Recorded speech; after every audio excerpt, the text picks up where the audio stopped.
Professor François, no Rio Grande do Norte, é seu. Olá, caro telespectador, satisfação muito grande estar com você, trabalhando e ajudando, né, contribuindo com esse projeto tão audacioso, né, um projeto bacana do nosso amigo professor Luiz Carlos. E, na verdade, nós vamos trabalhar hoje um tema que o professor Luiz Carlos conhece bem, ele que é da área de física, porque a Segunda Guerra ela vai terminar com uma grande invenção da física, né? Quem não lembra da bomba, né, sobre Hiroshima, bomba sobre Nagasaki, né, pessoal? Mas, enfim, na verdade a gente não vai só falar da Segunda Guerra, a gente vai falar sobre as grandes guerras do século XX. E também vamos perceber, evidentemente, que no período entre essas duas grandes guerras, a Primeira e a Segunda Guerra Mundial, vamos ter a ascensão dos regimes totalitários. Então, vamos ver aí na tela, pessoal, essa questão de guerra, Primeira, Segunda. A Segunda Guerra, na verdade, é uma nova guerra ou seria a continuação da Primeira?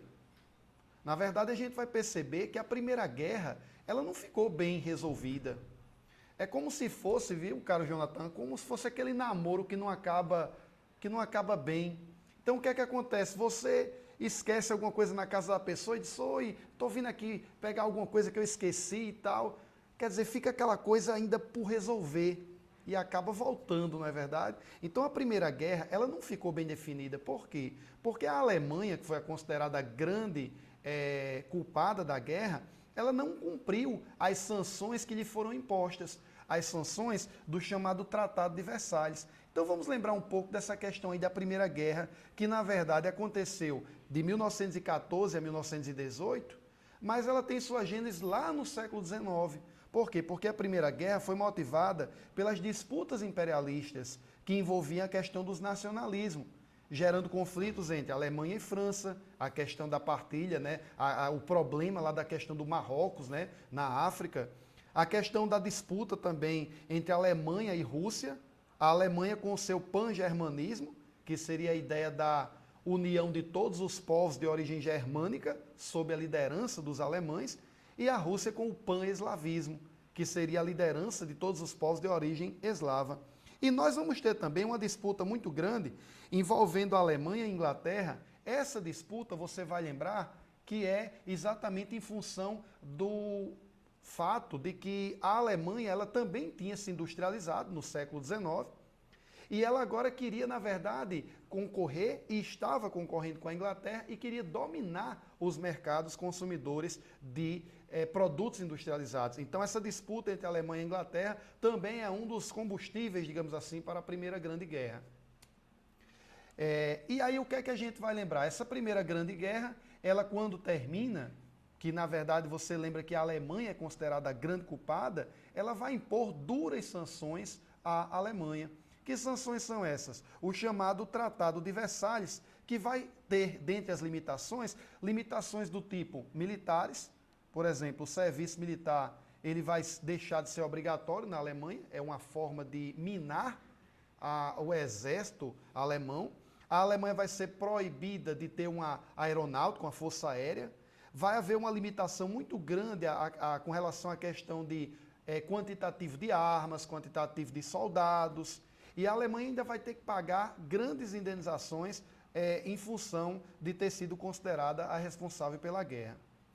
Um detalhe importante é que essas condições do Tratado de Versalhes, que foram consideradas bastante duras, elas geraram entre o povo alemão uma espécie de ressentimento. E esse vai ser o grande discurso de Hitler que vai ascender ao poder nesse período. Ele vai dizer para o povo alemão que o Tratado de Versalhes ele é uma verdadeira humilhação, que o povo alemão não deve aceitar essas imposições e deve sim lutar para colocar a Alemanha onde ela deveria estar, onde ela merecia. Então Hitler ele vai começar um discurso muito forte e que vai fazer com que ele pregue, né, essas ideias que a gente sabe no que findam, né, essas ideias do nazismo. Vamos pensar um pouco nas consequências da Primeira Guerra Mundial. Um saldo, pessoal, você pode acompanhar aí em casa na tela, de cerca de 11 milhões de mortos. Destes, 8 milhões só de combatentes. Lembre que numa guerra, não é só o povo que combate que morre. A população civil também sofre. Você vai ter bombardeios que vão afetar a população civil diretamente. Vamos ter nessa guerra também o fim dos impérios russo, do Império Austro-Húngaro, do Império Alemão e do Império Turco-Otomano. E o surgimento de novos estados, a partir do desmembramento do Império Austro-Húngaro, a partir daí vamos ter a Áustria, a Hungria. Vamos perceber também que vai ser formada a Iugoslávia, que seria, na verdade, a Grande Sérvia. E vamos analisar também que vai haver uma grande crise a partir dessa Primeira Guerra Mundial. Só que aí a gente vai perceber que tem um país que vai lucrar muito com esse cenário. Que país seria esse? Seria exatamente os Estados Unidos.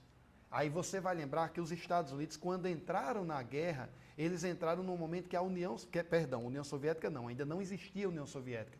No momento em que a Rússia sai da guerra. E a Rússia sai da guerra em função dela estar vivendo, né, a Revolução Russa. A Rússia, ela vai ter, evidentemente, né, uma guerra civil, né, cara Jonathan, uma guerra civil em que ela vai, evidentemente, se retirar da guerra porque ela tinha que resolver os problemas internos. Então, os americanos, alegando inclusive que tinham sido atacados pelos alemães, né, tiveram lá um submarino, alemão torpedeando. Na verdade, o americano, perdão, ele vai entrar na guerra num momento já final, 1917. Agora, o que foi que os americanos fizeram durante esses 3 anos em que eles estavam fora da guerra? Eles venderam armas. Eles fabricaram e venderam armas para os países envolvidos. E aí o que é que ocorre nessa reta final? Eles vão entrar na guerra, vão receber os louros da vitória, mas vão passar de devedores a credores dos europeus.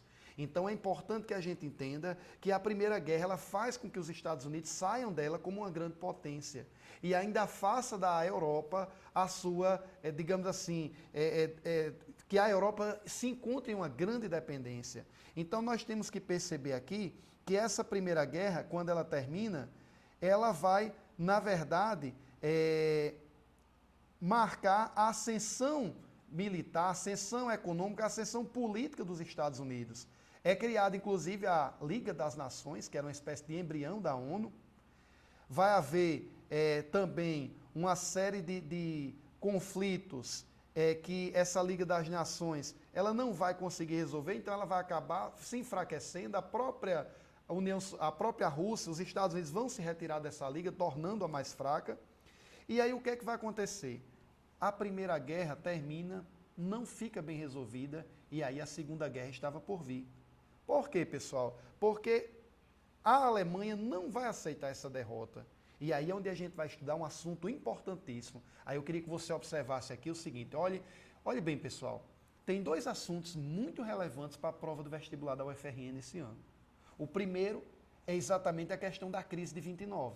Não só a crise de 29, mas a necessidade de você comparar a crise de 29 com a crise que nós tivemos até então, a crise recente, a crise que começa lá em função do problema do subprime, o mercado hipotecário, né, de alto risco nos Estados Unidos. E outro ponto importantíssimo é a questão da ascensão dos regimes totalitários. E aí eu chamo a atenção que hoje, na América Latina, há uma preocupação muito grande com relação à falta de liberdade de imprensa.